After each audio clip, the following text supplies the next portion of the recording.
Okay, I've been hiking for, I want to say about a mile. I haven't been keeping track, but it looks a little bit ugly right now, but I feel like the moment I turn this corner, it's going to be the prettiest view I've seen all day.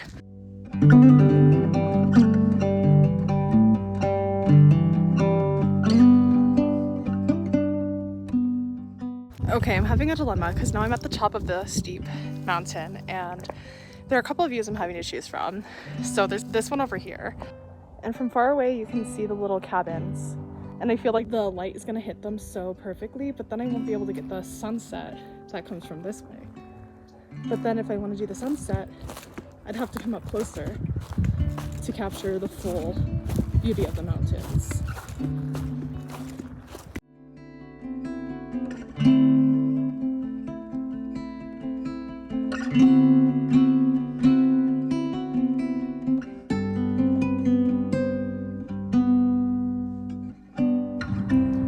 It's pretty windy right now, but the weather is so nice. It's such a nice change from being done in Tucson and where it's like scorching hot right now already. Before I start painting, I just want to show you guys what I put in my bag for today.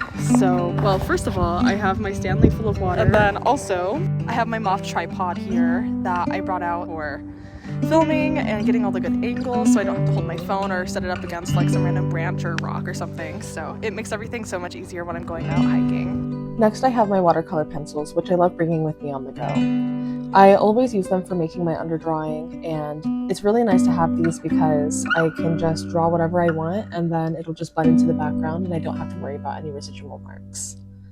I also brought a little snack just in case I get hungry, and I also brought my special watercolor sketchbook. I like to bring this one on special adventures because the cover is really pretty and I want to fill it with a bunch of really cool art. After that, I have my watercolor set that I usually use at home. I didn't end up using it for this project, but it's good for having options. And then I also have my mini watercolor set for travel, and that's the one I ended up using. I also have my water pen and then a few other brushes that I usually use at home. I didn't end up using these either, but again, I just like to have a variety just in case. I like to be over-prepared rather than under-prepared, and I like to give myself a lot of options.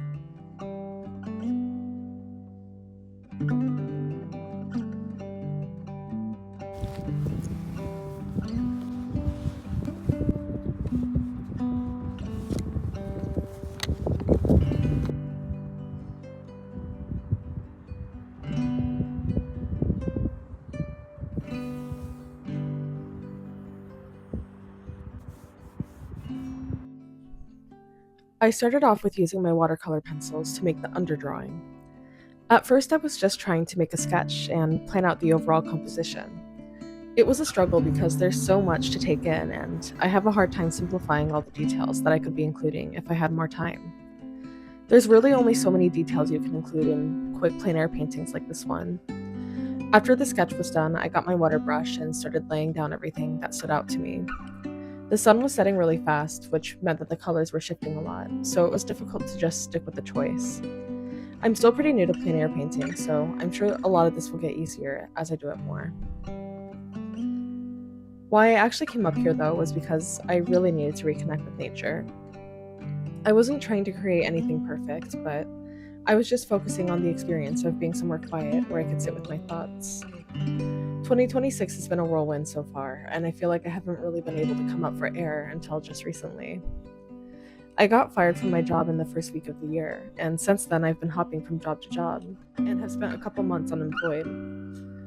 Financial instability can make anyone spiral so fast, so my mental health started declining, and then to top it all off, one of my family members died, so coping with grief on top of everything else I was already facing put me in a position where I desperately needed to regulate my nervous system.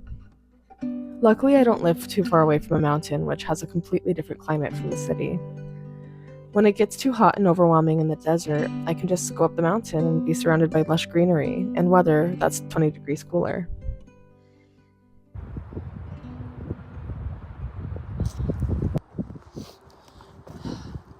Honestly, guys, it is cold as right now. I was not expecting this.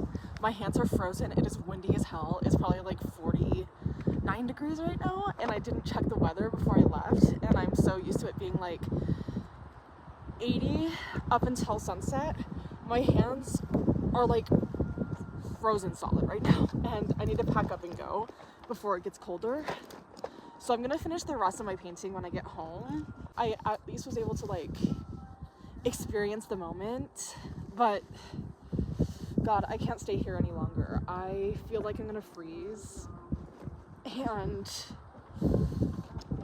and I also have about a mile to hike down. So by the time I get down to my car, it's probably gonna be dark, or maybe like the butt end of sunset. So we'll see. I am struggling right now. It is so cold and windy. The wind just like came out of nowhere. Oh my God.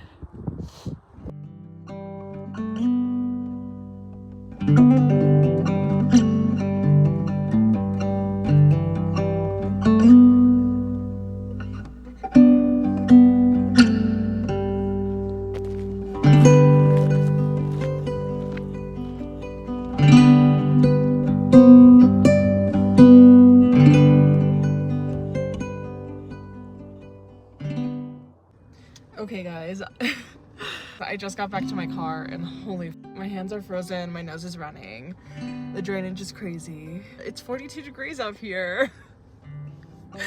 And my dumbass is out here, no gloves, no sweater, literally just this little shirt. And that's it. Honestly, the hike only took me about 15 to 20 minutes to get down to my car, and it took me about an hour to get up there. I think just mostly because I was like wandering around, meandering, you know, like trying to find the perfect spot. So I have the heater on and it feels so nice. I really want to go out plein air painting more because I feel like every single time I come out and do plein air painting, I'm just not proud of what I do because it takes so long, and then also just learning all the right colors and not fixating on the details, and I don't know, it's just a whole lot, and I'm hoping to get better over time, and I'm hoping to document my process of getting better with time too. I'm gonna take you guys on more adventures with me, but right now I'm gonna wait until it's a little bit darker before I start driving down the mountain because I want to show you guys how pretty it is at night and looking at the city from above.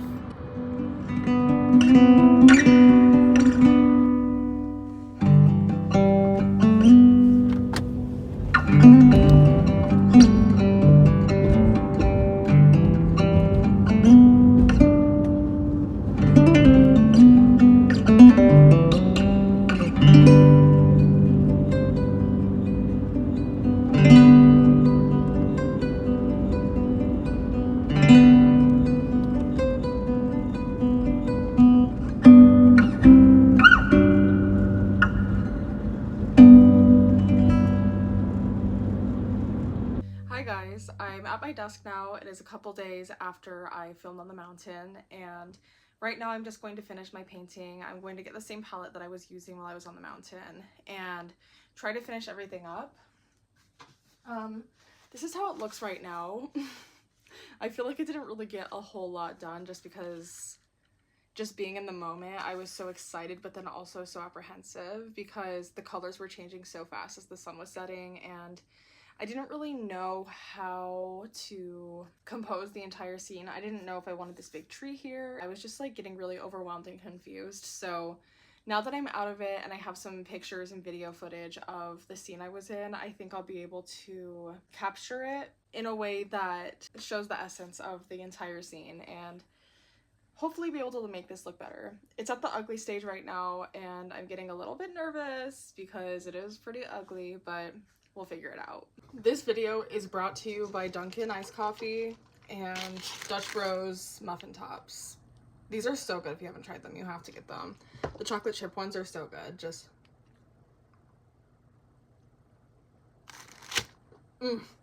so good. They really fuel the soul. Let's get to making art. By the time I finally started back up on this painting, I was honestly really nervous because I just honestly didn't really have a lot of confidence that I'd be able to fix this. After going up the mountain and doing so little, I was looking at it and I was like, oh my God, how am I gonna make this work? Like, how am I going to make this painting look good. But I really wanted to have a finished painting from this memory, and I really wanted my trip up the mountain to be worthwhile. Even if it wasn't the best painting, I just wanted to finish it because I have a really bad habit of not finishing my projects because I get so intimidated by how good I want it to be, instead of just releasing all the expectations and just going with it and trying my best. So, yeah, I'm quite a perfectionist with my art, but I am trying to push against it right now because I'm about to go back to art school, or I'm about to go to art school later this year. So, I gotta break that habit now because I want to make going to art school as easy as possible on myself. So I think a lot of the struggle that I was facing was the different tones of green that I was seeing in the painting. And then also working with watercolors, I feel like I keep on trying to make them work like gouache, even though they're not. And luckily, I do have very opaque watercolor sets, which does help me kind of like layer on top of each other. And sometimes I'll be able to get like more pigmented colors that I'll just have to layer on top of the darker colors over and over and over. And I know that's not how watercolors are supposed to work, don't yell at me, but that's just how I use them until I have better training once I go to art school. But yeah, at this point, I'm just starting to fill in all the branches. I'm starting to gain more confidence in everything. It's starting to come together. I have all the deeper tones in, starting to put in some more deep tones in the leaves. The leaves were honestly really hard to show because they're pine trees, and pine trees, I feel like, because they are literal pines, like it's kind of hard to capture their essence in watercolor. So I just used like a bunch of swatches and hope for the best. But yeah, now I'm filling in the highlights and just kind of like going around seeing where the light was hitting the leaves in the reference picture that I was using from what I took while I was there in the mountain.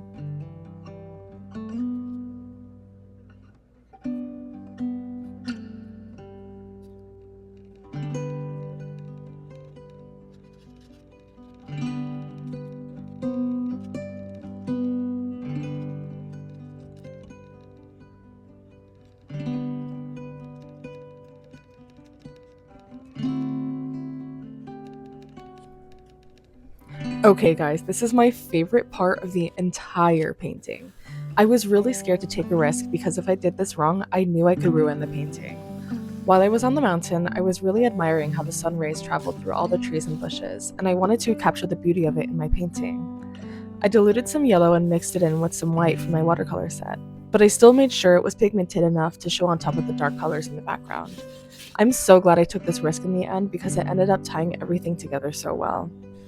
Finally, I carefully added a white border with a Posca pen to make sure everything in the center stood out. And then I was done. Now to review my painting, I think it was good for the fact that this is probably the first nature scene I've ever completed. I typically paint portraits and objects, so this was definitely a challenge, but one of my goals for this year has been to get better at painting landscapes and going out plein air painting more. Even though this definitely isn't my best work, I still had a lot of fun doing this. Let me know if you like the style of video and if you want to see more plein air content, because I really do enjoy going out into nature and filming my art. I hope you enjoyed this video, and I have many more projects coming soon. Thank you for tuning in, and I hope I've influenced you to reconnect with nature too, no matter what season of life you're in. I'll see you next time. Bye!